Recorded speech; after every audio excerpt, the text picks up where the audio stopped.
Doutor Carbone olhou para o relógio e estamos em ponto, às 8h02, começando mais uma edição do Pergunte ao Dr. Carbone, aqui pela sua AltV. Esse é um programa que foi todo ele programado pelo Dr. Ângelo Carbone, que está aqui à minha esquerda, e um programa para servir a você, internauta, para que possamos debater os temas polêmicos que ocorrem em São Paulo, no Brasil, no mundo. E também você tem aqui 3 profissionais à sua disposição. Dr. Ângelo Carbone, ele que é advogado, ele que também é um excelente debatedor. Eu estou aqui também como psicólogo e à esquerda do Dr. Carbone, a doutora Sâmia Faisal, que também está aí à sua disposição. Então, primeiramente, dando boa noite a ele, que é o mentor do programa, Dr. Carbone, muito boa noite. Ontem sucesso total, hein? Agradecer a você, internauta, porque foram tantas as perguntas que, inclusive, deixamos de responder, que algumas eu até listei na medida do possível, vamos colocando, porque ontem simplesmente bombou e nós gostaríamos de agradecer de coração a você, porque se você também não tivesse aí participando, o programa não estaria indo tão bem. Doutor Ângelo Carbone, que é o mentor de tudo isso. Eu estou feliz também por tudo isso, mas eu sempre lembrei, em todos os programas que eu participei, o que mais me marcou foi com o Haroldo. A gente tinha assim uma sintonia fina muito fantástica. E à medida que a gente falava, mesmo que ele discordasse dos pontos de vista meu, que é jurídico, ele é um tremendo profissional psicólogo, a gente notava que tinha afinidade, era importante. E a minha função, de verdade, eu não queria estar em outros programas, eu queria estar no meu. No meu falando daquilo que eu quero ensinar o povo, eu quero tirar dúvidas, e é isso que me interessa e me importa. Eu gosto do povo brasileiro e eu quero que eles estejam aqui conosco. E hoje o importante é estar com a doutora Sâmia também, porque ela também é uma especialista em direito. A vida inteira ela se pautou nisso, desde quando ela começou lá no Mackenzie, depois ela foi lá para o curso de pós-graduação, ela me ajudou a dar aulas também. É uma tremenda, uma profissional competente e ela está aqui também para tirar as dúvidas de vocês. E eu passo a palavra, então, para ela para enunciar. Doutora Sâmia, muito boa noite. Boa noite a todos. Primeira vez que está vendo aqui ao programa e eu estava vendo aí no plasma, a doutora fotografa bem. A doutora é bonita, vocês são né? muito gentis, obrigada. Com todo respeito ao doutor Muito obrigada Carbone. pela gentileza de Sâmia é vocês. muito Boa noite a bonita. todos. Quero agradecer de estar aqui, ter a oportunidade de estar aqui hoje com vocês e falar para vocês também, passar um pouco também da minha experiência, né? E quero agradecer ao Dr. Carbone, ao Dr. Haroldo, e muito obrigado por tudo. Pois é, gente, nós tivemos ontem um excesso aí de participação de você, internauta, e, aliás, eu vou até pedir para a direção, aí, o diretor do programa, que o diretor do programa também é normal, e ele também às vezes esquece, né, doutor Carbone? Então, o diretor, só pode passar aqui o telefone para eu passar para o internauta, porque para o internauta interagir com todos nós aqui, por gentileza, aí trazer aqui a minha mesa. Lógico, nós estamos brincando, é um amigão nosso, um excelente colaborador. Mas ontem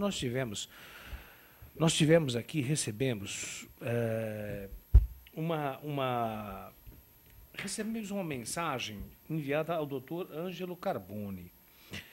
E eu vou ler para você, internauta, e depois o doutor Carbone vai comentar, a doutora Sâmia também, porque realmente é algo inédito, eu nunca tinha visto isso em nenhum lugar.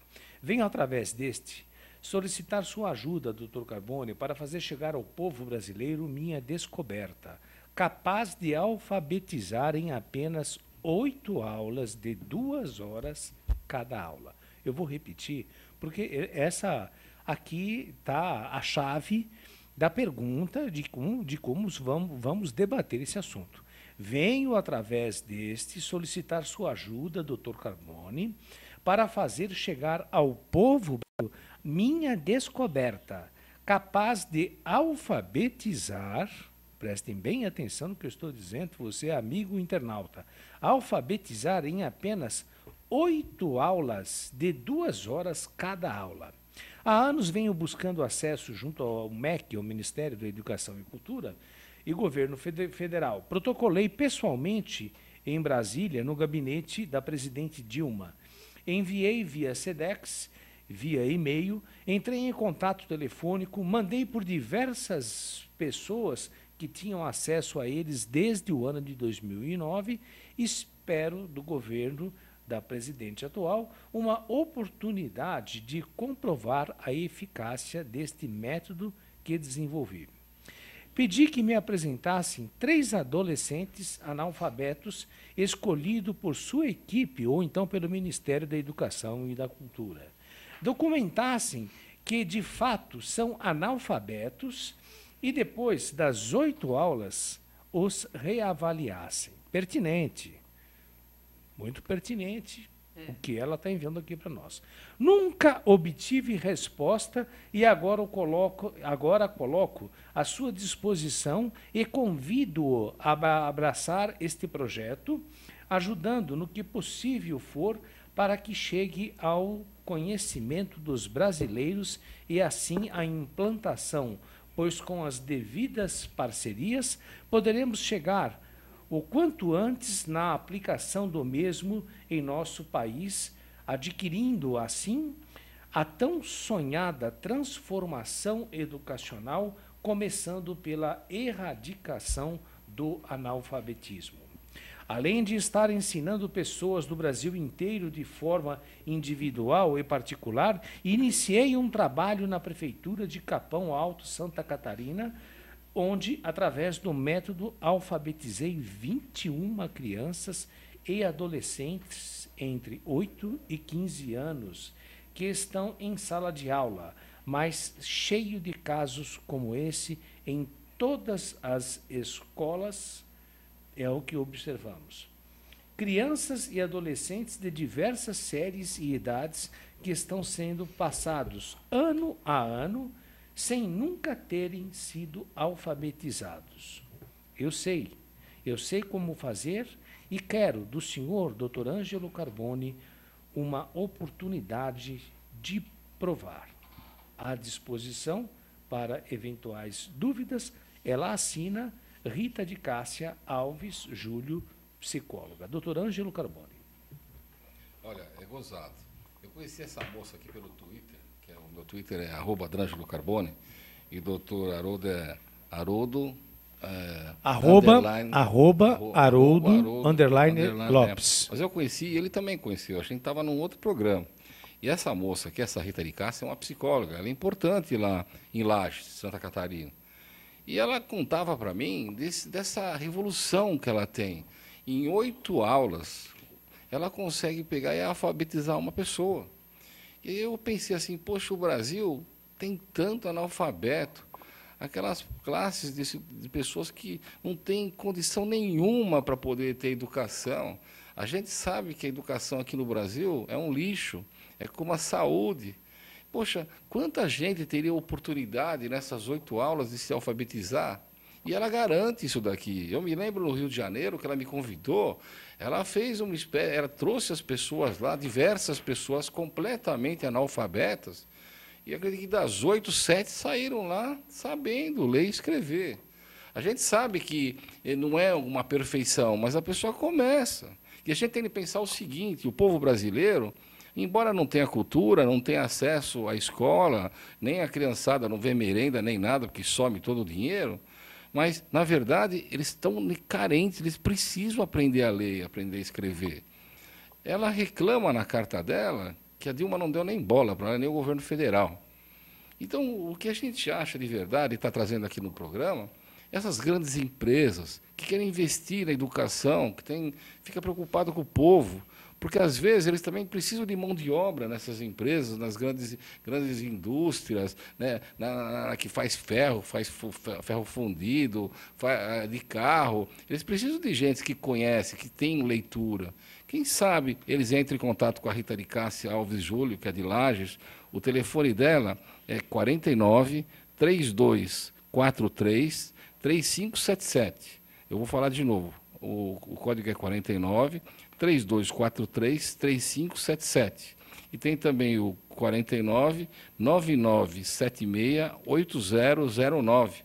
grandes empresários, gente que se preocupa com a educação do povo, que quer que seus empregados tenham noção, conheçam a leitura, os grandes fazendeiros. Gente, a Rita de Cássia está aí para implantar esse sistema. E ela precisa de ajuda. Se ela não tem do governo, ela precisa de vocês, grandes empresários. Vocês que pensam no povo e querem fazer ele crescer. E não ficar amigo aí esperando lá um vale não sei o quê. A gente precisa que eles saibam ler, que eles saibam escrever. E é tão importante para isso. Depois começa a cultura, começa a ler os livros, começa a crescer e ter condições de bons empregos, de ter dignidade. Se o Brasil continuar com essa leve imensa de analfabetos, se a gente não pensar na Rita de Cássia como uma empreendedora, uma mulher que conseguiu fazer um projeto, que em 8 aulas a pessoa sai de lá sabendo ler e escrever, e eu vi isso, eu presenciei. Olha, gente, isso daqui devia o governo do Estado, o governo federal estar interessado em implantando isso daqui, na verdade. E a tristeza nossa é que nós vamos precisar da ajuda das empresas, da parte privada aqui, para poder implantar isso no Brasil. Eu gostaria também que a doutora Sâmia falasse alguma coisa. Por favor, doutora Sâmia, a sua opinião. Obrigada. Há uns anos atrás, isso acontecia, tinha um Mobral, o antigo Mobral aqui no Brasil. É, eu me lembro muitos anos, nos anos 60, 70, nós tínhamos o Mobral. Bem lembrado. O Mobral, ele dava aula para os trabalhadores, ensinava a ler, escrever. Inclusive, eu tive a oportunidade de dar aula nessa época lá. Eu me formei em normalista, antigamente se formava em normalista, era 4 anos, né? E a gente ensinava o povo. Eles saíam do trabalho, eles aprendiam a ler, a escrever. Depois, com isso, eles tinham a oportunidade de ter um trabalho mais digno. Não ficar só naquela coisa básica deles, que era só mexer com máquinas. Pelo menos eles liam, eles aprendiam a matemática, eles aprendiam o português. Era muito interessante. E hoje, voltando isso para o povo, até empregada doméstica que quer ler uma receita, que tem muita empregada doméstica que não sabe ler, não sabe nem atender telefone, nada, não sabe ler a receita que dá. Então, elas vão ter essa oportunidade de aprender a ler, escrever, aprender a escrever principalmente o seu nome. O seu nome é muito importante, aprender a escrever, aprender a ler, a ter cultura. Aí começa a ter os livros mais novos, ler o jornal, saber, porque quando você tem o direito da leitura, o mundo de vocês abre, certo? Vocês veem coisas diferentes, vocês começam a conhecer coisas que vocês eram ignorantes, que vocês não sabiam que existia. Isso é muito importante. Por isso, eu acho que esse método dela seria importante hoje, muito importante para a sociedade. É pena que o nosso governo não se aplica, não dão valor para esse negócio. Para eles preferem o povo que continua a ser ignorante. Agora, é muito importante que você, internauta, perceba que nós estamos falando não de aprovação progressiva, nós não estamos falando disso. Agora, evidentemente que eu estava vendo aqui o currículo da doutora Rita, é um currículo vastíssimo que nós nem teríamos tempo de colocar todo ele no ar, mas realmente uma pessoa que merece respeito e consideração por parte das autoridades da cultura e da educação. E nós já vimos várias vezes, tenho certeza que a doutora Sâmia e o doutor Carbone, às vezes uma criança brincando, de repente, são casos raros, mas às vezes assustam com palavras que começam a agregar e a ler. Então, também não me causaria espanto se realmente a doutora Rita não tem aí alguma coisa que possa servir para aquele cidadão que está lá no sertão do norte, do nordeste. Meu Deus do céu, já pensou que maravilha ele poder ler um texto de jornal e compreender o que acontece no Brasil, no estado dele, no município dele e no mundo? Uma maravilha. Então eu vou pedir novamente ao Dr. Carbone que passe o telefone para que quem tiver interesse, eu acho que vale a pena. Eu acho que vale a pena, Podemos passar o Claro, telefone Haroldo, dela? mas Mais uma eu vez? vou falar, mas, Haroldo, o que eu fico triste é de ver essa moça, nesses 4 anos de governo Dilma aqui, e nos outros 4 também, do anterior, do outro, ela tentando implantar esse sistema. É um negócio tão importante. Você imagina a alegria de um capial do mato lá, que ele não tem nem instrução, ele não sabe escrever o nome dele, ele tem que fazer um X. A gente que tem que votar, tem que escolher um presidente, tem um governador, e eles não têm estrutura nenhuma. Então era tão importante para eles abrir esses horizontes, como a doutora Sâmia falou. É uma maravilha. Agora, ela está batendo em tudo que é lugar e ela não consegue nada. Eu vejo o desespero dela, o desespero do irmão dela. O tempo vai passando. Ela tem assim uma arca de ouro na mão assim para poder ensinar. É cultura. Quem aprender a soletrar, aprender a ler, aprender a escrever, ele vai embora. Ele começa a crescer. Por que o governo não investe nisso? A gente fica preocupado porque a gente vê as crianças em lugares lá tudo quebrado, caindo chuva, mas elas andam 10 quilômetros, às vezes a pé para poder chegar, atravessa rio, elas não têm alimentação, passa fome, vai o dinheiro lá para comprar merenda, mas não chega, ou a merenda vem tudo carofunchada, tudo estragada. Eles misturam alunos em classe de 1º, 2º, 3º, 4º e 5º ano, tudo junto.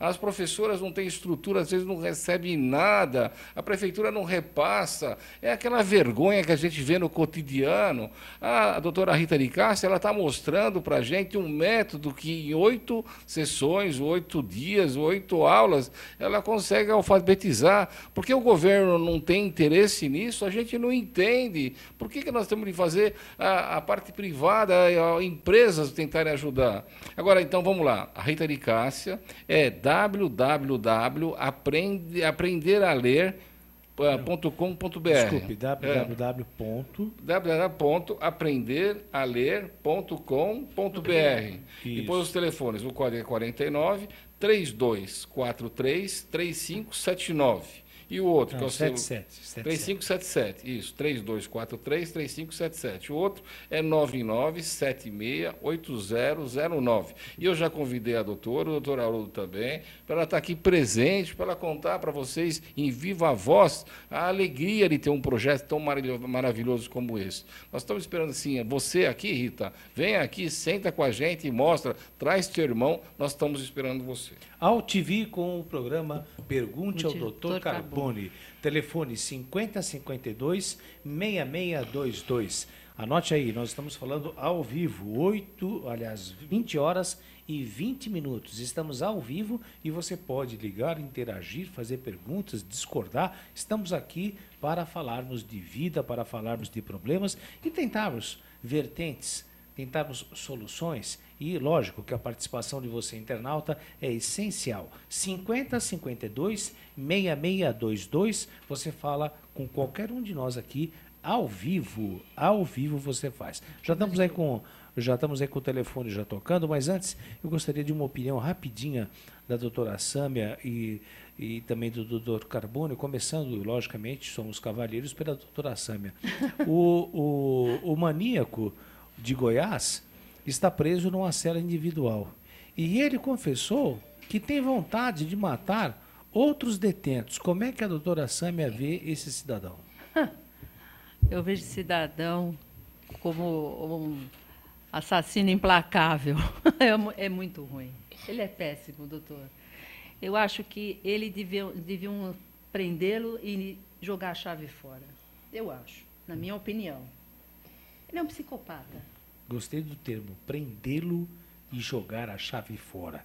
Não resta a menor dúvida como pensa a doutora Sâmia. Ou seja, aliás, estou falando isso, mas também concordo, é um elemento que não pode, nós não merecemos que um sujeito desse esteja no nosso meio. Sabe lá Deus o que ele pode fazer com qualquer um de nós, né? Porque é um sujeito que matava mulheres e também, às vezes, olhava para a cara de um sujeito, não gostava ou sentia raiva, e diz ele que sentia raiva e atirava, doutor Carbone. E eu tive a oportunidade de... Hoje eu estava assistindo a TV de manhã, eu tive a oportunidade de ver que um dos repórteres, ele deu uma pesada, um coice no estômago. Um animal. Um animal. Vi também. Como que um indivíduo desse pode ficar numa sociedade com a gente? Não pode. Tem que realmente ficar trancafiado para o resto da vida. Internauta na linha, você liga e você participa perguntando ao Dr. Carbone aqui pela UOL TV. Muito boa noite.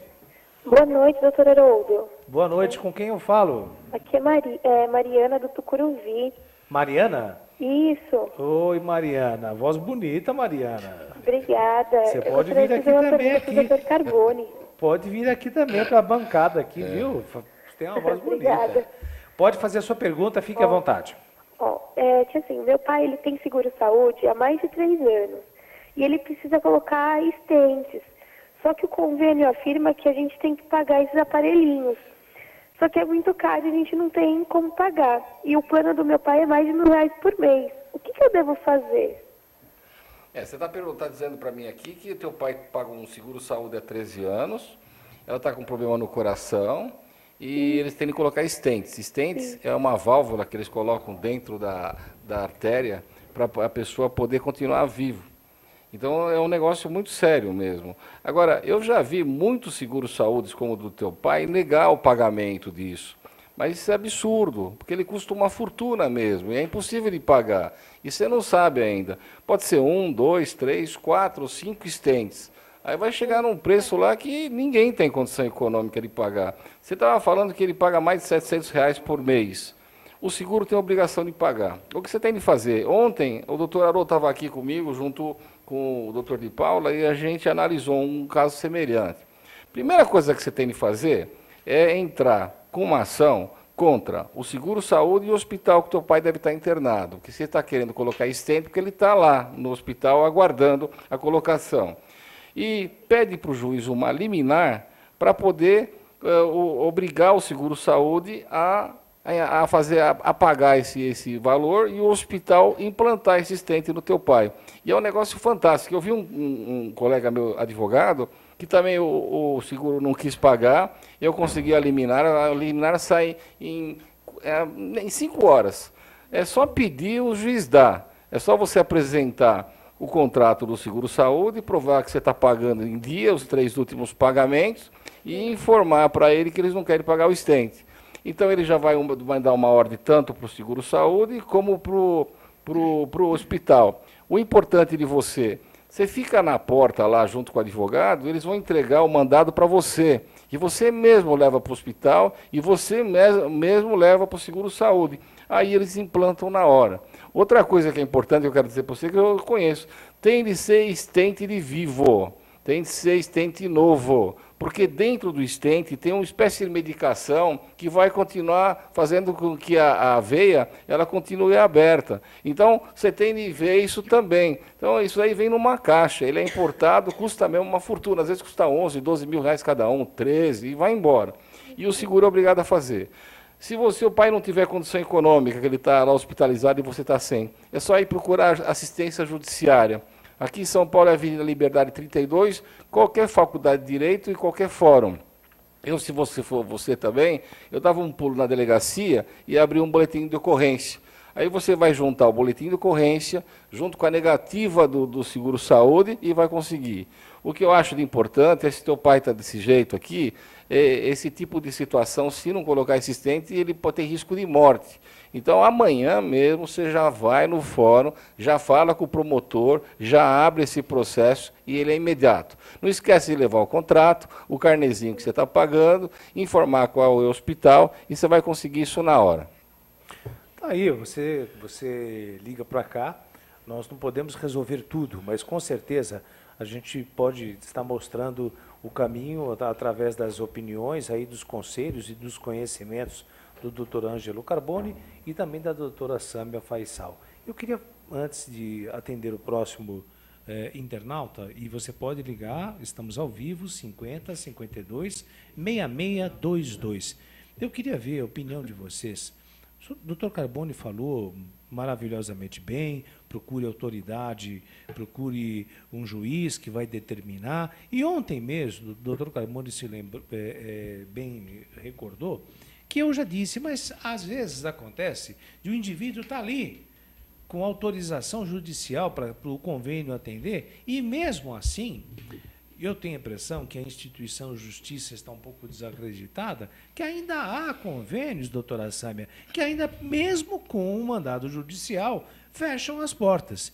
E eu gostaria que vocês, doutores, comentassem essas cenas que foram passadas recentemente na televisão, de um pai que chegou com uma garotinha, e a garotinha, o garoto, não sei, engoliu uma moeda. E simplesmente o cidadão se recusava a abrir a porta e ele falou: minha filha está morrendo, a minha filha está com uma moeda aqui na garganta. E o pai simplesmente desobedeceu o segurança e quebrou a porta, entrou por uma outra porta, quebrou uma outra porta também e entregou a filha ao médico, e o médico conseguiu salvar a filhinha dele. Ou seja, uma situação em que ele desobedeceu a suposta, entre aspas, autoridade na porta de um hospital, e foi o fato acabar na delegacia. O delegado deve autuar esse cidadão? O que faz, doutora Sâmia? E nós já atendemos a você, internauta, fica aí que nós já vamos atender. Só vamos ouvir a opinião da doutora Sâmia e aproveitar o poder de síntese dela e do doutor Carbone a respeito. Esse pai, ele agiu bem, doutora Sâmia? Eu acho que ele agiu muito bem, sim, porque, afinal de contas, era a filha dele que estava numa situação, estava morrendo. E, pelo que eu pude entender, ele meteu o pé na porta, com toda a violência. Eu assisti, inclusive, eu tive a oportunidade de assistir isso hoje na TV, e para buscar o socorro para a filha que estava sufocada com uma moeda na garganta. Ela fez muito bem, ele fez muito bem. Eu sei que o delegado foi chamado, que foram feito BO e tudo mais, mas o delegado, nesse caso, ele não podia fazer nada, porque aí, no caso, é o horário de atender a pessoa que estava morrendo. Emergência. É uma emergência. Isso é uma emergência. E é para salvar a vida da criança. Doutor E que Carbone. foi salva, graças a Deus. Graças a Deus que o pai tomou essa atitude de meter o pé na porta e a filha ser salva a tempo. Doutor Carbone, o senhor concorda com a opinião da doutora Sâmia Faisal? E outra coisa, isso também não pode virar uma espécie de comportamento modelo daqui para adiante? Quem daqui para frente, quem estiver... É um perigo, né? Quem estiver num estado mais delicado, percebeu que esse pai, agindo dessa forma, foi atendido. Nós corremos ou não esse risco, na sua opinião, doutor Carbone, da população começar a forçar o atendimento? Isso, eu não aconselho, mas, na verdade, é o desespero, né? É a legítima defesa. O que aconteceu? De terceiro, ela está vendo a filha morrer, esses marginais não fazem coisa nenhuma, não se sabe o que esse médico estava fazendo lá dentro, mas provavelmente devia estar dormindo, e não atendeu a moça. É evidente que dentro o SUS está um lixo. É o governo que deixou desse jeito. Eles não investem, eles não fazem nada, eles querem que a pessoa morra de câncer. Eu só não entendo por que não morreu o presidente Lula e a Dilma, porque eles são atendidos em hospitais caríssimos, maravilhosos, quando tem câncer. Agora, quando tem um canceroso lá que é nosso, aí deixa morrer, porque não tem preocupação nenhuma. Agora, essa menina, imagina, o pai deve ter acontecido isso daí perto da casa dela. Ele saiu correndo com a filha desistindo lá. A menina está ficando roxa. E eles querem aquela burocracia. Por quê? Porque é SUS, porque não funciona, porque tem um monte de funcionário público que não quer saber de nada, e a gente vê esse lixo que a nossa presidente deixou o nosso país. Então, o que eu acho de verdade? Eu acho que o pai, no desespero, fez, mas eu não aconselho a fazer isso aqui, não. Agora, a gente nota que quando matam um marginal na rua, quando pegam lá e matam a tiro lá um ladrão, o que faz? O comando de não sei das quantas põe fogo nos ônibus, prega tudo. Agora, no caso do pai, o pai, o que ele fazia? Ele ia esperar a filha morrer, para depois eles dar um atestado de óbito e mandar ainda fazer o exame lá no IML, lá do porquê que ele morreu. Ele fez muito bem? Fez sim, ele agiu em legítima defesa. Agora, o que eu acho de verdade, povo, é que vocês têm de pegar e bater nas portas dos nossos governadores, dos nossos presidentes, do jeito que ele fez lá, para forçar eles a investir nisso daqui. Porque eles ficam mandando dinheiro para Cuba, mandando dinheiro para tudo que é lado, mas o povo não tem nada. E eles trazem uns médicos marginal lá de Cuba, que para mim é um bando de maloqueiro e não entende coisa nenhuma, porque Cuba não tem tem faculdade para tudo isso, e esses marginais vêm para cá, e quando chega uma menina lá com um negócio na garganta, eles dão um chá para ela. E não é chá, tem que arrancar aquilo lá. Então, eu acho, meu irmão, Haroldo, e acho a doutora Sâmia, que, na verdade, vocês têm de fazer isso daqui, estourar as portas lá de cima, vai lá em Brasília e exige investimento em educação e investimento em saúde, porque a gente paga imposto, direto e indiretamente. Se você está fumando aí, que isso faz um mal para o teu coração e para o teu pulmão terrivelmente, cada R$4 que você paga de cigarro, você está pagando R$3,50 para o governo. Pede uma pinga, vocês estão pagando 60% de imposto. E vocês vão comprar comida, a mesma coisa. A medicação é igual. É um país que arrecada e não faz nada. Agora, o que a gente fica preocupado também são os coitados dos médicos que estão lá dentro, às vezes a soberbada de trabalho lá, tem um lá que está arrumando a porta lá e tem outro que vai pôr fogo no hospital. E se esse quebrou a porta, tem outro que vai chegar e começar a dar tiro, porque também tem a mãe que está morrendo, o pai que está assim. Então, eu acho que está na hora de se conscientizar e colocar no lugar mesmo, quebrar as paredes de quem não está fazendo nada. E dar um jeito de melhorar essa saúde. É isso aí, doutor Haroldo. Pois é, duas pessoas corajosas, um que arrebentou e exigiu que se cuidasse da sua filha, e o doutor Carbone, né, que está esquecendo que nós estamos no período eleitoral, e é meu amigo, me sinto à vontade para dizer que a gente não pode citar nomes sem de dúvida. pessoas, Mas, porque nós... Ou pode? Pode, doutora Sâmia? não pode, essa época não pode. Mas agora, no caso, a gente... Agora já foi. É um né? desabafo. foi, sabe? A e gente nós tem estamos- que se conscientizar que a nossa saúde realmente não está boa. Bom, nós temos um internauta aí e que vai participar. Alô, boa noite. Alô, doutor Haroldo? Ele. É Thelma de São Bernardo, como vai? Eu vou bem, querido. E você? Tudo ótimo. Eu queria fazer uma pergunta para o doutor Carbone, que eu estou com um problema aqui. Pode falar. Doutor Carbone, eu procurei aqui um cabeleireiro bom, perto da minha casa, e foi fazer uma escova progressiva. A cabeleireira falou para mim que eu só podia lavar o cabelo no dia seguinte. Quando eu acordei, eu olhei meu travesseiro, estava cheio de cabelo. O cabelo do topo da minha cabeça caiu. O que eu posso fazer? Ela disse que o problema não é com ela.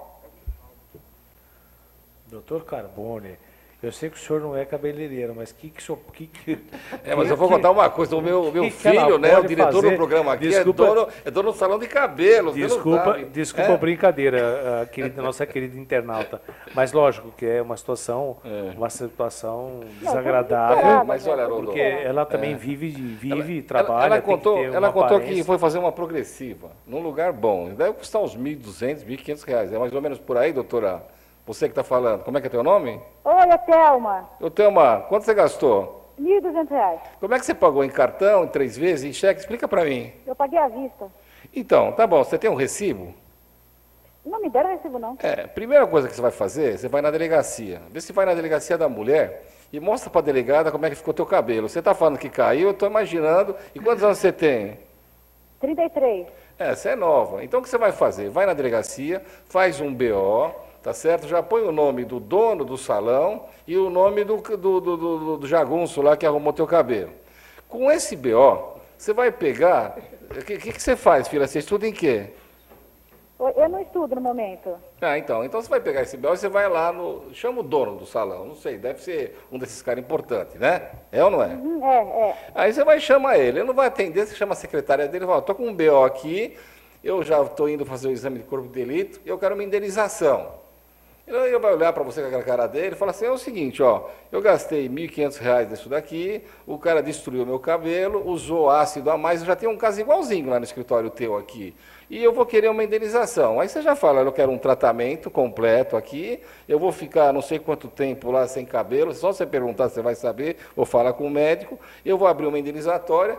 Eu normalmente, uma menina nova que nem você, numa situação dessa aqui, dá para pedir numa indenizatória R$50 mil de danos morais, mais o material todo que você vai gastar para tratar o cabelo e para voltar no estado que ele está. Mas, E doutor, se você... eu tenho um casamento, a minha irmã vai se casar, eu sou madrinha. Eu não podia exigir uma peruca?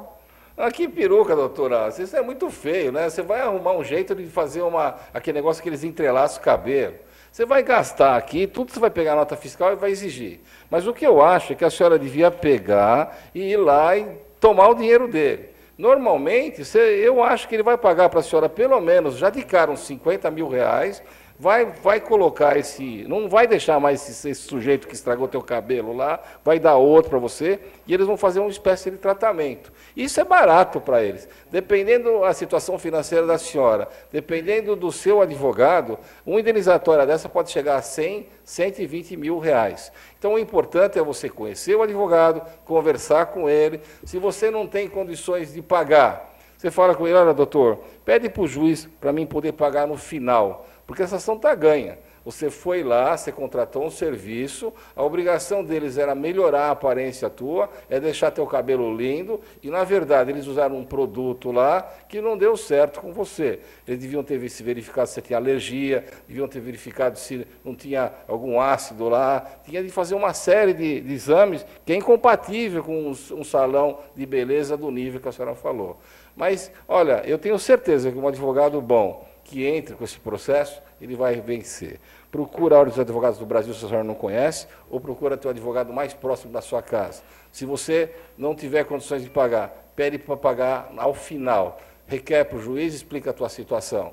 Com relação ao casamento, não esquece de pegar o convite, provar também que a senhora é a madrinha, para poder também pedir uma indenização por danos morais, não só pela situação que ela se encontra, como da impossibilidade técnica de comparecer lá. Ou se não, pega toda a despesa que você teve e para você poder melhorar esse cabelo aqui e ter uma aparência melhor. Mas vai à luta e não perca tempo. E vai fazer exame de corpo de delito. Pede para a delegada que ela manda fazer, porque sem essa prova a senhora não consegue nada.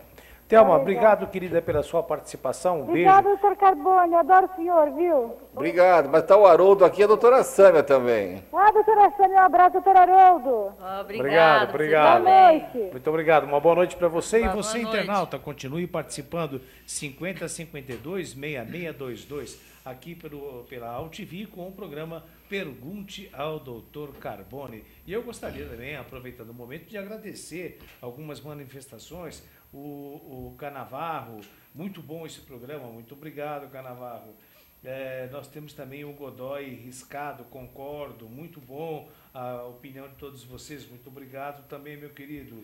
E está aqui também, estou gostando da entrevista, parabéns pelo programa, estou falando diretamente de Feira de Santana. Ô Edson, muito obrigado, que prazer estarmos chegando aí em Feira de Santana e você se manifestando. E você que estiver em qualquer lugar aqui do Brasil, aqui pelo chat também da AltV, faça a sua pergunta, ou então, você que está fora de São Paulo, 0 operadora 11 50 52 6622, você acabou de observar a orientação que o Dr. Carbone deu para essa internauta aí, que no momento a gente até fala, nossa, perdeu o cabelo, mas imagine você estar sem o cabelo e você se apresentando no seu trabalho, em qualquer outro lugar. É uma situação de um constrangimento, doutora Sâmia, que mulher, né? muito Nossa, difícil, ruim, né? Ainda mais para a mulher, né? Que gosta de se arrumar, de ir na festa e estar sempre com o cabelo arrumado, maquiada e brilhar, né? Dentro de uma Agora, festa. pelo que eu percebi, pelo que o doutor Carbone explicou para a Thelma, a nossa última internauta, é muito importante, se eu estiver errado, doutor Carbone, que é o advogado, me corrija, por favor. Mas que quando você for a uma prestação de serviço, né, que você pegue em recibo. Foi uma das primeiras perguntas que o doutor Carbone fez à Thelma. Você pegou recibo? Quanto que você gastou? 1.200. Pegue em recibo, porque aí já começa dando oportunidade para que os advogados tenham um caminho, uma vertente. Boa noite, temos mais um internauta na linha no programa Pergunte ao Dr. Carbone. Boa noite. Boa noite. Com quem eu falo? É João. João, fala um pouquinho mais alto, João, um pouquinho mais perto aí do seu telefone. João, tá falando de onde, João? Eu estou falando aqui da Vila Matilde. Da Vila Matilde. Você queria fazer uma pergunta, fique à vontade. Está aqui o doutor Carbone e a doutora Sâmia. Fique à vontade. Doutor Carbone, eu tenho ouvido pela mídia que o juiz, que afirma filho do pai do menino Bernardo, aquele que morreu, teria adquirido um imóvel que estava no inventário. Isso poderia ter acontecido. E o juiz, o que pode acontecer com ele? Há algum delito disso? Olha, João, você falou bem, eu também li essa matéria tua aí, e a gente está notando um pouco que está meio abafada essa situação. Mas mais ou menos é assim. Morreu a mãe do menino, está sendo feito o inventário, ele tem direito à nomeação da mãe, que seria a metade de todos os bens lá que a mãe, junto com o pai, fizeram. E, de repente, um dos imóveis dele, que estava no inventário, foi adquirido pelo próprio juiz de lá mesmo, que era amigo do pai dele.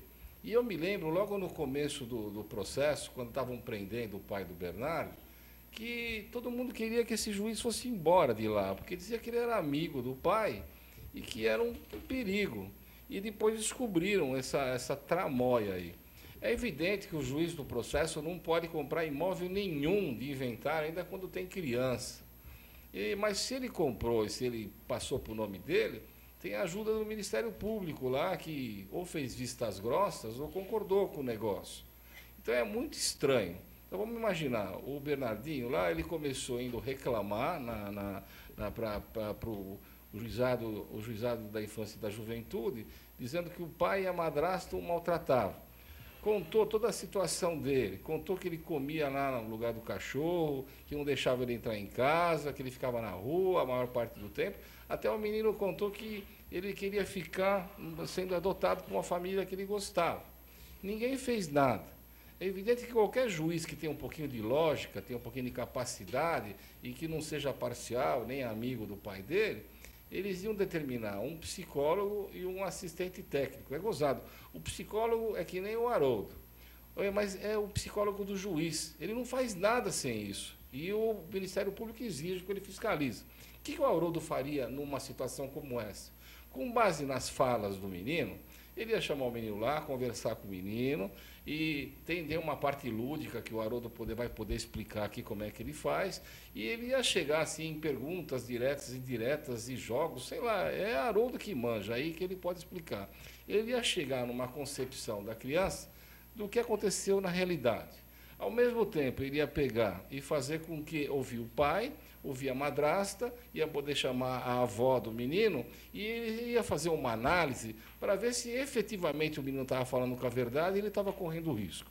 Ao mesmo tempo, um assistente social, também do mesmo estilo do Haroldo, só que é uma assistente social, ela tem outra especialidade, ela ia lá verificar como é que vivia o menino, ia verificar o lugar que ele ficava, ia olhar toda aquela estrutura do pai dele, ia ver se havia atenção em casa e ia fazer uns relatórios. Com base nesses dois relatórios, quando um caso é grave, que nem de uma criança dessa, normalmente, e são pessoas, tanto o psicólogo como a assistente social, são do juízo.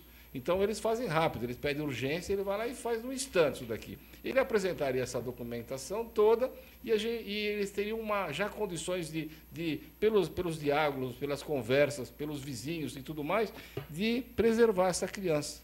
Então, a gente nota que eles não fizeram coisa nenhuma.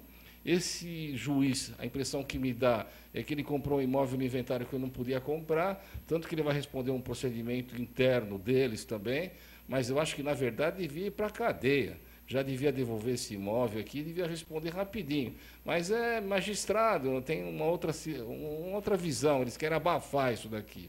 E na conclusão aqui, o Joãozinho, você está perguntando para mim, então, se é normal um juiz comprar uma coisa. É evidente que não é normal, ele vai ter de trocar, mas o menino morreu.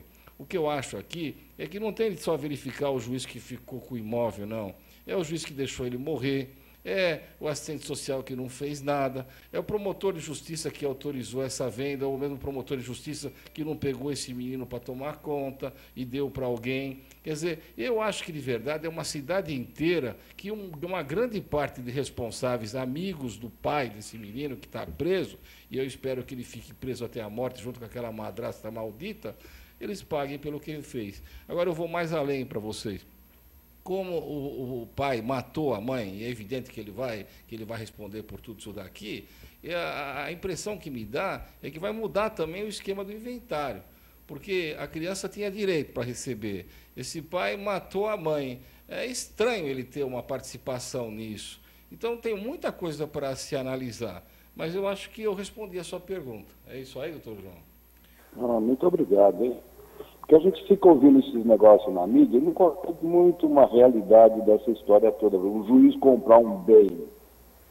Ele não pode comprar. Você não é advogado, mas é assim, olha, para você conseguir um bem no inventário, primeiro o juiz vai determinar uma avaliação, essa avaliação é feita por um perito, aí esse perito vai determinar qual que é o valor, aí vem o Ministério Público, vai querer saber quem é que está comprando. Normalmente o Ministério Público ainda exige, além da avaliação, que é feita por um expert do juiz, ele vai mandar avaliar por 3 imobiliárias, aí ele vai ter certeza que esse valor desse imóvel que vale aquilo mesmo que ele vai comprar, e esse dinheiro é depositado na conta judicial e fica lá até a criança fazer 18 ou 21 anos, ou se ele for emancipado. Quer dizer, o dinheiro da criança daqui. É muito estranho que aconteceu tudo isso daqui. Agora, tem o seguinte também, viu, João, que eu acho interessante passar para você e passar também para todos os internautas que estão nos acompanhando aqui ao vivo pela UTV, que nos últimos 5 anos nós nunca tivemos tantos juízes respondendo na corregedoria da magistratura. Verdade. Porque todo mundo pensa que que juiz é intocável. Não é bem assim. Não é bem assim. Se ficar comprovado, como por exemplo o doutor Carbone acabou de colocar, o procedimento totalmente antiético e ilegal, né? E para isso existe a corregedoria. Esse juiz há de responder. E, se eu não me engano, atualmente, é uma informação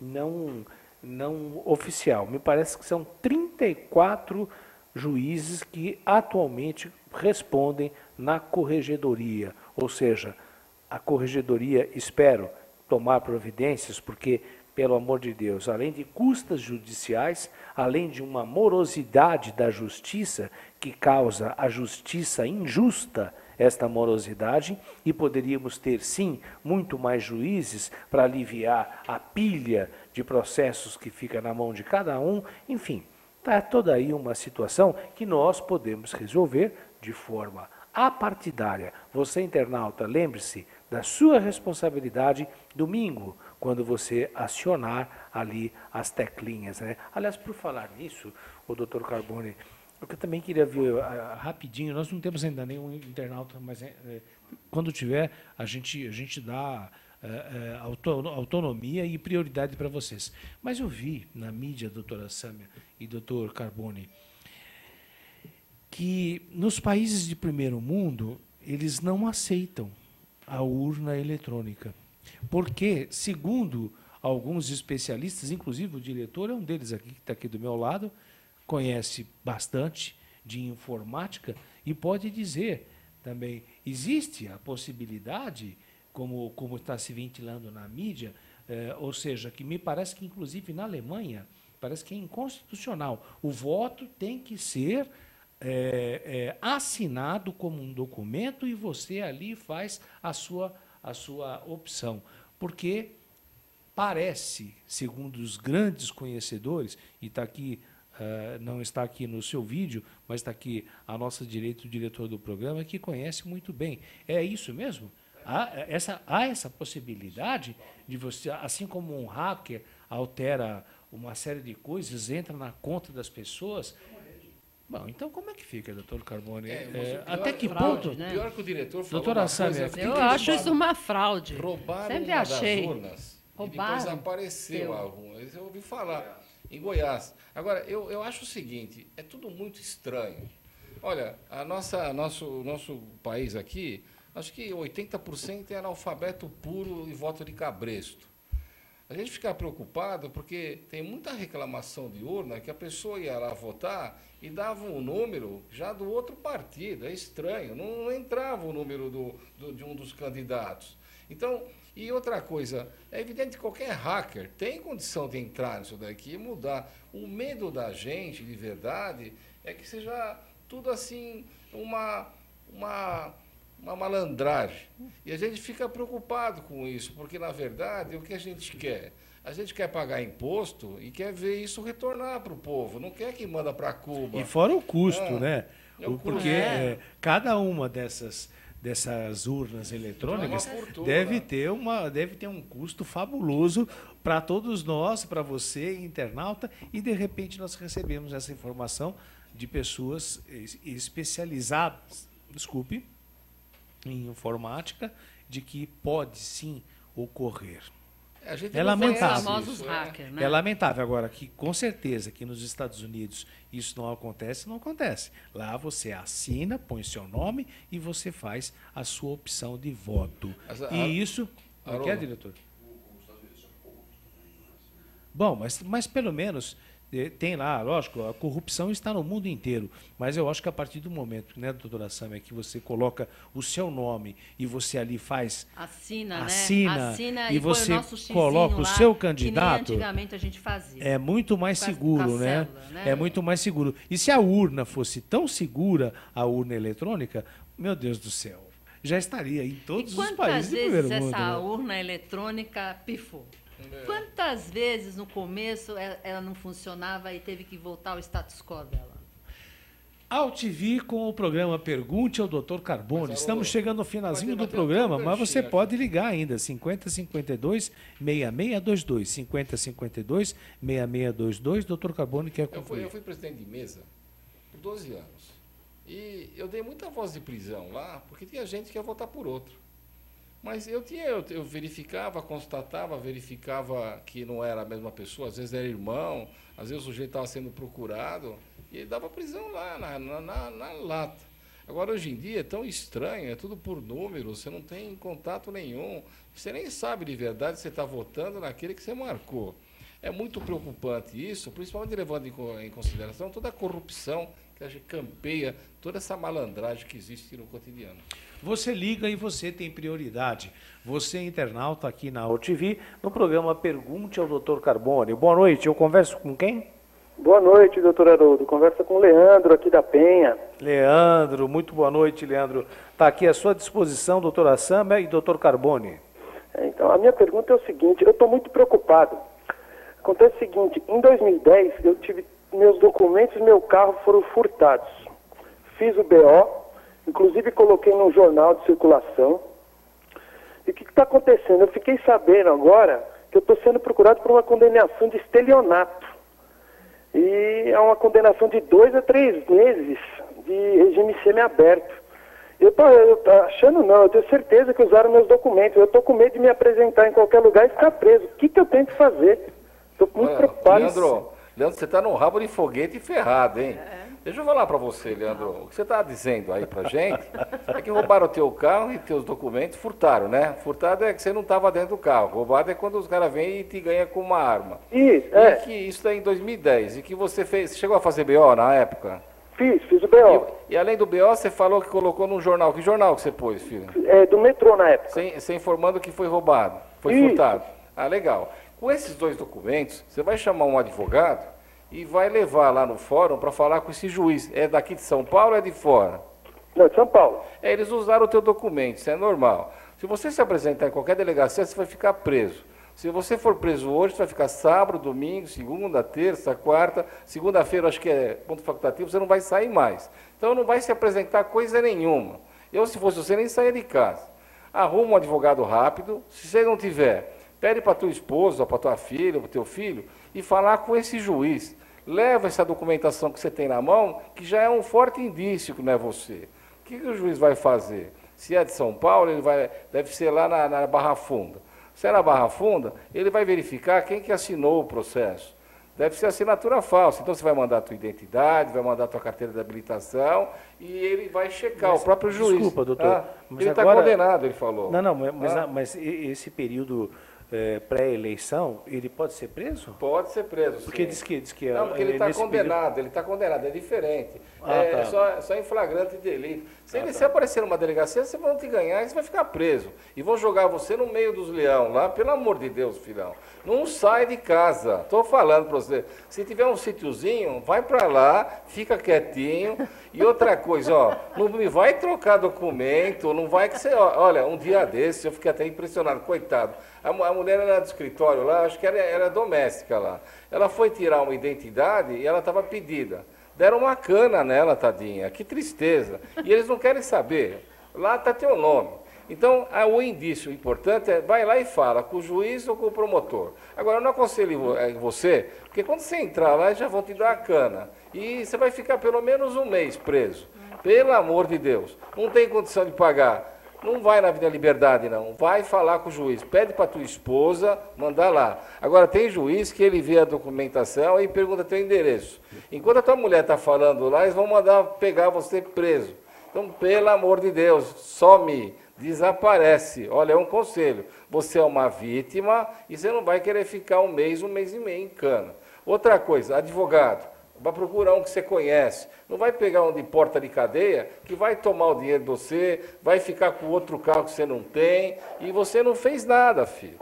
Eu, se fosse você, mandava a tua esposa e teus filhos conversar com o promotor e o juiz do processo. Se é perto da tua casa, manda fazer isso. Você é uma vítima. Eu não queria que você respondesse por uma situação tão grave. Leandro, muito obrigado, uma boa noite para você. E eu também gostaria de agradecer aqui a participação, os elogios dos internautas, o Eliel Júnior, Plácido Araújo, Dan e Edson Silva, o Bigodinho de Ouro. Gente, muito obrigado aí pelo carinho de todos vocês. Nós ficamos muito orgulhosos, muito honrados. E lembrando que nós estamos aqui todas as quartas-feiras e todas as quintas, das 20 às 21 horas. E logo, logo vocês vão ter novidade aí com o programa Pergunte ao Dr. Carbone, aqui mesmo na UTV. Temos mais alguém na linha? Não, nós não temos. Então, só para darmos uma encerrada, eu queria a opinião da doutora Sâmia e do Dr. Carbone.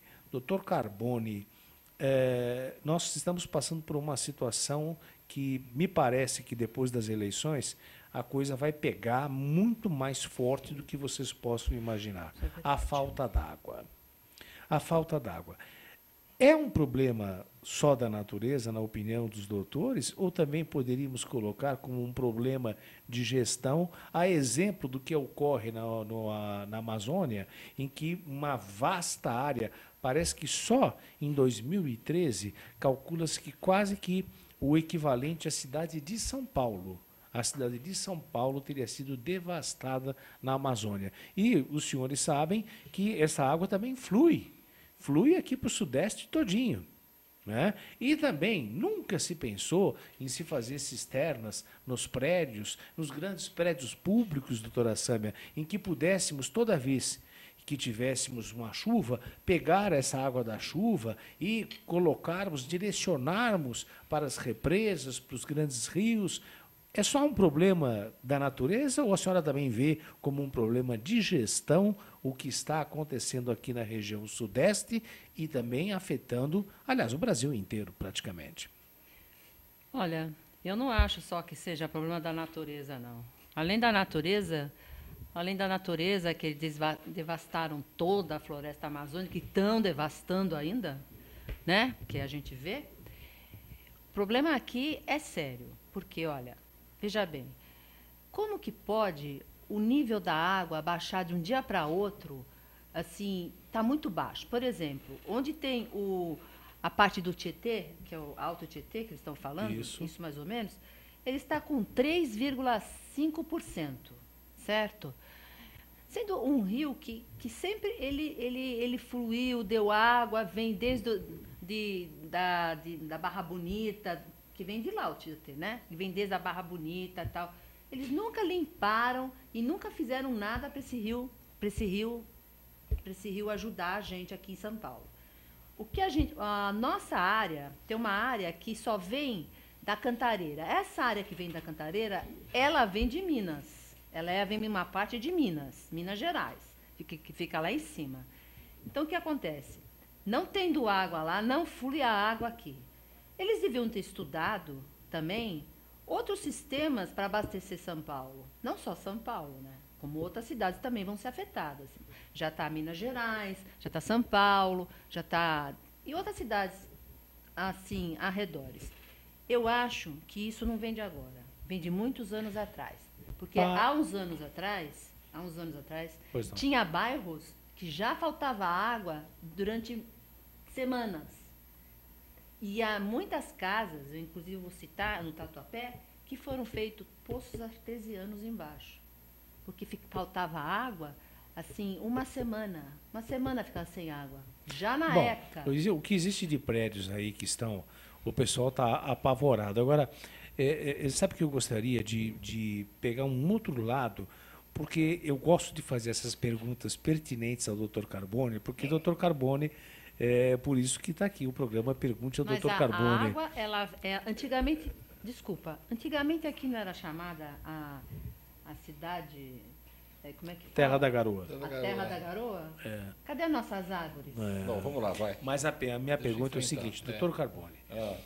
Esses dias eu vi num telejornal um caminhão enorme, mas com toras de árvores e sendo monitorado por um helicóptero. E eu pergunto ao senhor, em 2013, nós tivemos praticamente, e os senhores imaginem, vocês internautas, a metade da cidade de São Paulo, mais ou menos isso foi o que acabou com a mata na Amazônia. Agora, existem inúmeros postos do IBAMA, porque esses caminhões eles não podem vir pelo ar. Eles vêm por estradas.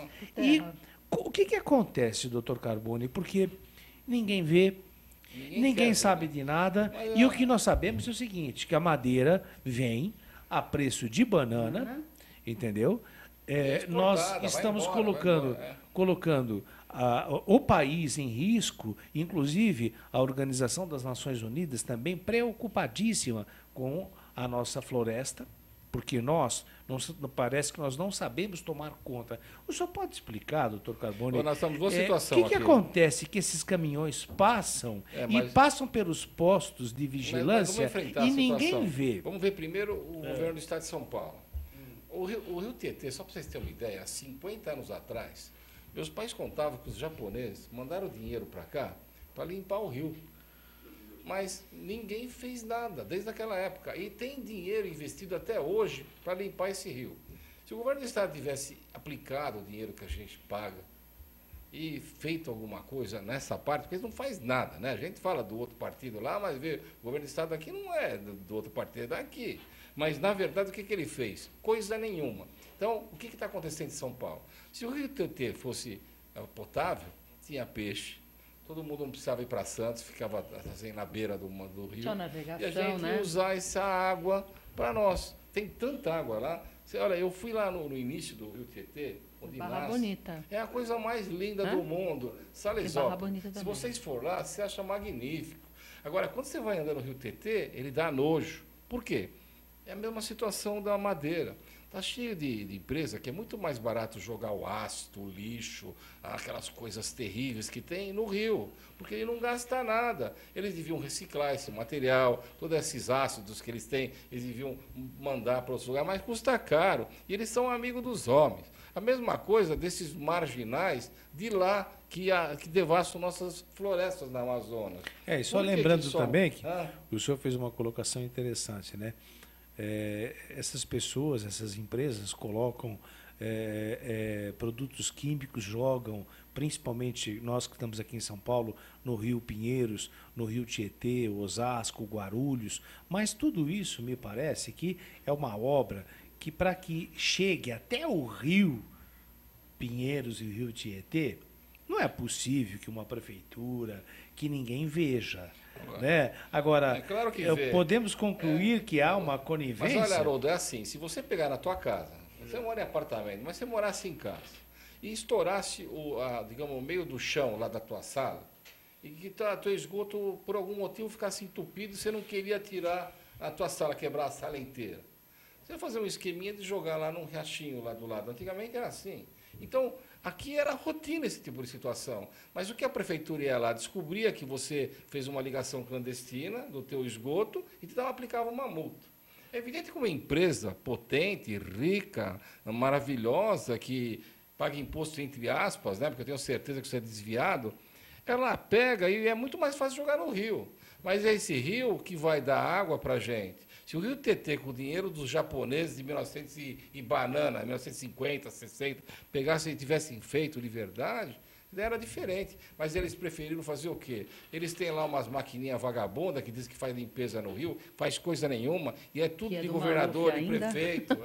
E essas máquinas aí, elas ficam ganhando dinheiro à toa lá e todo dia e pronto. Aliás, eu até gostaria de deixar uma pergunta, porque eu, honestamente, não sei responder e também não quero colocar os dois grandes advogados aqui numa situação... Na berlinda, né? Mas eu até hoje não sei. Por exemplo, nós sabemos que no Rio Pinheiros, como no Rio Tietê, doutor Carbone, doutora Sâmia, nós encontramos sofá, pneus, nós encontramos fogão, mas eu móveis. Capivara também viva. Mas eu gostaria de saber o seguinte. Jacaré. Para o cidadão, já encontramos de tudo. Agora, eu ouvi também uma pessoa dizendo o seguinte, só que tem um porém. Lógico que está errado quem faz isso, está acabando com o nosso Estado, que é acabando, colaborando ambiente, né? a acabar com o planeta e com o meio ambiente. Só que também tem o seguinte, se eu tiver um sofá, doutor Carbone e doutora Sâmia, e eu não quero mais esse sofá. Eu vou explicar para você. Eu faço o quê? Eu coloco na frente de casa. Uma casa de... Não, mas a prefeitura tem um dia na semana que ela passa com um caminhão. É só saber o horário ou ligar para a regional e você sabe se entrega e eles tiram o sofá. Mas é muito mais prático chegar lá no meio da rua e jogar o sofá. Mas espera aí, doutor Carbone, eu honestamente, eu nunca vi. Eu vi. Esse serviço. Eu trabalhei. A prefeitura vem e retira? Então, nas regionais, eles têm o dia certinho que faz. Eu e o diretor do programa. Mas você tem que solicitar? A gente ia por um programa que a gente trabalhava, que você estava junto, e a gente conversava com os delegados de lá, com os subprefeitos. E eles contavam, tem um dia certo que eles vão lá e pegam. E não é só sofá, é tudo que você tiver. Coisa pesada também. Tudo que for material de casa lá, eles levam embora. Mas a turma acha muito mais prático jogar num canto, jogar numa curva da rua e dar tudo aquele Então problema. vamos fazer o seguinte, olha, eu me comprometo e acredito que o doutor Carbone também não vai fazer oposição. Nós, no próximo programa, nós vamos colocar o telefone para que você... que tem um problema dessa natureza, e é um problema porque como é que você vai fazer? Você tem um fogão que não funciona mais, um fogão que não dá nem para você doar para uma instituição de caridade, filantrópica, nada, é lixo mesmo. E aí, como é que o cidadão faz? Ele paga imposto, ele tem direito. Ele tem direito. Então, nós deixamos esse compromisso aqui, nós vamos ver com a produção do programa e vamos ver como você pode proceder para que, lógico, nunca jogue isso no rio, mas também você tem o direito, você paga impostos, de que, quando que esse caminhão passa, eu, honestamente, não estou discordando do doutor Carbone, eu nunca vi esse serviço e espero que tenha. E se tiver, pode ter certeza que na próxima edição do Pergunte ao Dr. Carbone, nós colocaremos para você, internauta, para que você possa solicitar esse seu direito. E outra coisa que você tem que pensar é o seguinte, você joga um sofá no meio lá, numa rua lá, meio escura, porque normalmente eles fazem isso. Tem o perigo de uma filha sua estar saindo, vem um estuprador e estupra a menina. Se vocês pegam e jogam lá um fogão, como ele disse, alguém pega um ferro daquele lá e vai lá e assalta e mata um parente seu. Vocês estão pensando só na agressão do bairro, daquele lixo. Não é só isso, não. Um sofá, vai vir um morador de rua, vai ficar morando lá. Como esses carros que ficam largados pela cidade também. Gente, se você começa a notar que tem um carro na porta sua e nunca sai de lá e começa a roubar os pneus dele, começa a tirar os pedaços, avisa a prefeitura, informe para o Detran. Eles vão pegar, vão colocar um adesivo no carro, vão dar um prazo para a pessoa retirar e depois vão levar embora. Não deixe aquilo ficar um antro de marginais, de gente que vai dormir lá, porque eles podem assaltar e podem matar. Quanto menos situação vocês deixar, menos sofá, menos estante, menos madeira, menos ferro, vocês estão se protegendo e protegendo a tua família e todo o bairro. Para encerrar, temos ainda uns minutinhos, diretor, temos ainda. Doutora Sâmia, o advogado que defende a família do Vitor Hugo, o rapaz que morreu aqui na raia olímpica da USP, que apareceu, Sei. o advogado que defende diz que vai contestar o laudo necroscópico que acusa que ele teria morrido por ingestão de uma droga nova, sintética, que já chegou ao Brasil e que, de qualquer forma, teria se projetado na raia olímpica. A família não acredita nessa versão porque parece que há, inclusive, algumas escoriações nas costas do Vitor Hugo. A senhora acha que essa linha de procedimento do advogado da família está correta? Olha, eu acho o seguinte, eu acho que o menino, ele não morreu de overdose. Eu tenho uma opinião formada que ele se meteu com alguma briga e alguém implantou essa droga nele, certo? Para dizer assim, ó, matei, o menino estava drogado, não sei o quê. Se o advogado achar que ele tem o direito de contestar esse laudo e mandar fazer um novo laudo, eu acho que é o direito dele de fazer um novo laudo, certo? Porque se a família sempre falou, olha, meu filho nunca tomou uma droga e vem que esse laudo, que vem no laudo da polícia que ele estava drogado com essa nova droga, que eu não sei o nome por enquanto, eu acho que a família ela tem que ir atrás realmente para saber o que realmente aconteceu. Porque, inclusive, eu me lembro que quando esse assunto veio à baila aqui no hoje programa... em dia é muito fácil colocar droga, nos matar e colocar uma droga no morto, porque morto não fala, né? Morto não vai se defender. E falar, ó, o cara estava drogado. É muito fácil. O doutor Carbone, até de uma forma muito enfática, colocava sob suspeita total a segurança do evento. Como se a doutora Elizabeth Sato, a delegada do DHPP, deveria ficar mais atenta em relação aos seguranças contratados para um evento de 5.000 pessoas. E eu me lembro que nesse programa, eu até comentei aqui ao vivo, falei, doutor não está pegando aí um pouco pesado com a doutora Elizabeth Sato e tal? E agora, nós estamos vendo que, de certa forma, não falando nada em relação à doutora Elizabeth Sato, pelo contrário, tem um apreço muito grande por ela. Mas a opinião do doutor Carbone começa a fazer sentido novamente. As pessoas estão desconfiadas de que o menino foi arrastado e foi jogado e ainda na implantaram raia. a droga. Não, mas vamos pensar, implantar a roda não dá porque vai circular na corrente sanguínea. Se ele morreu, ninguém vai colocar. Mas vamos pensar a situação. Esse menino estava num grupo, de repente ele pegou e foi comprar cerveja e sumiu. Pode ter tomado droga? Pode. Agora vamos pensar nas consequências. Aquilo lá é uma universidade, lá é um pátio de escola imenso, né? Não é lugar de festa rave. Quem autorizou aquela molecada a beber, a tomar droga? Aquilo lá é uma terra de ninguém. É evidente que esse menino aí deve ter aparecido morto, pode até ser por uma droga nova, pode até ser mesmo, se ele não apanhou, porque disse que viram ele tomando um cacete lá e sendo puxado pelo segurança. Mas esses donos dessa festa, a turma que ganha dinheiro de verdade, vocês não pensam que o diretor da escola, a turma de lá, vai fazer isso pelos belos olhos dos meninos, não. Porque tem sujeira, tem de limpar.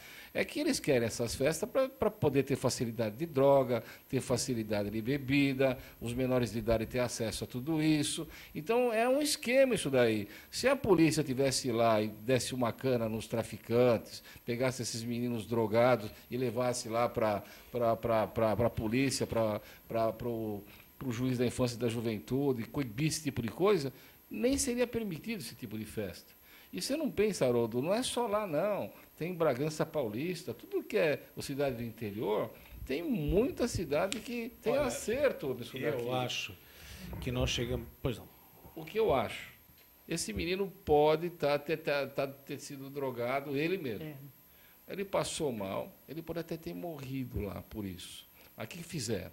Jogaram ele no rio para poder se livrar do corpo e tirar o problema deles, da responsabilidade do traficante, que está ligado com o dono da festa, que está ligado com o diretor da escola, o reitor que permitiu isso daqui, que está ligado com o cara que fornece as drogas, que está ligado com o cara que fornece a bebida.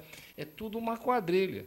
Se a dona Sasto fosse verificar, pô, que lugar é esse? Isso daí é uma zona de ninguém? Por que tem droga? Se acharam o menino drogado, de onde que veio essa droga? Será que só ele foi drogado? Por que ela não faz uma investigação pesada sobre isso daqui? A responsabilidade é de todos. A gente fica preocupado porque nesse próprio DHPP, o caso do menino Pesseguini, em 2 horas já sabiam que a culpa era do menino, sendo que está na cara que não tinha as mínimas condições de fazer isso daqui. O que eu acho que o povo não é idiota. Se vocês acham que a gente é bobo e que a gente escuta uma história dessa, é evidente. Agora, eu acho que essa família devia procurar um advogado especializado, um advogado para acompanhar o processo.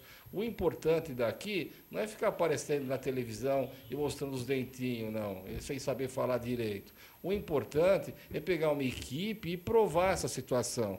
Porque para provar que esse menino aqui não era drogado, ou se ele foi drogado, mataram ele, ou se ele morreu em decorrência da droga que a própria escola permitiu, isso a família tem de fazer com gente de gabarito e tem de atacar isso aqui, porque senão vai arquivar, que nem o caso do Pesseguini, e não vai acontecer nada.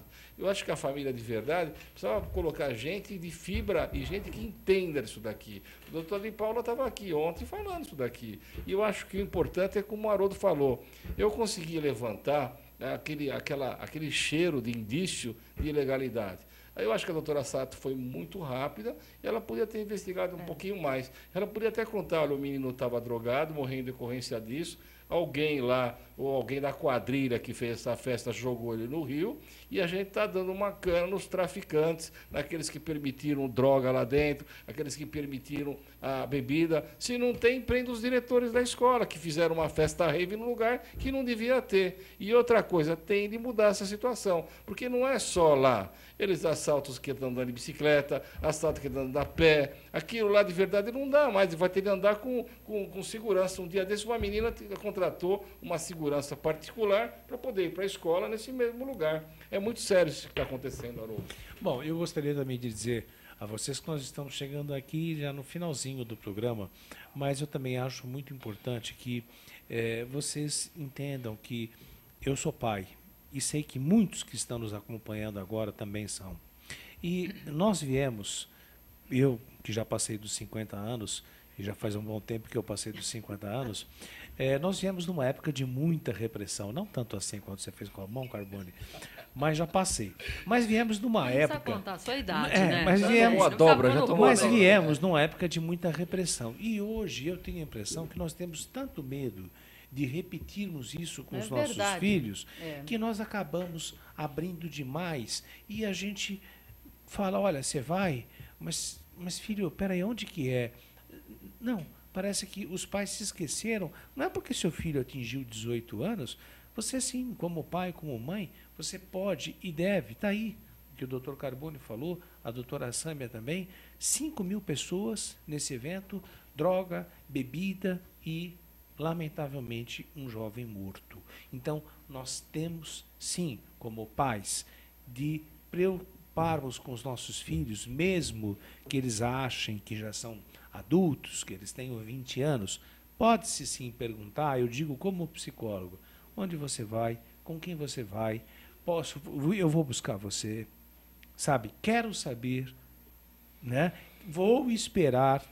Sabe aquela coisa de quando seu filho chega em casa, você dá um abraço, mas também dá uma cheirada e olha a pupila dele? Tudo isso a gente acha que tem que voltar a fazer. E também vejo nesse debate de hoje maravilhoso que fica assim bem claro, com tantas coisas que foram ditas aqui. O nosso problema ainda é ético, moral. O país tem que mudar. E nós nos vemos quarta-feira que vem. Mas, mais uma vez, eu peço, vote com consciência. Vote para um Brasil melhor. Muito obrigado pela sua audiência e estaremos aqui na quarta-feira que vem, às 20 horas, com mais uma edição do programa Pergunte ao Dr. Carbone, aqui pela AltV. Muito obrigado, doutora Sâmia Faisal.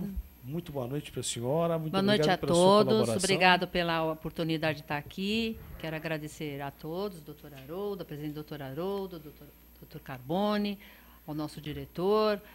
E quero também desejar a todos uma feliz noite e um bom retorno em casa. Boa noite. Obrigada.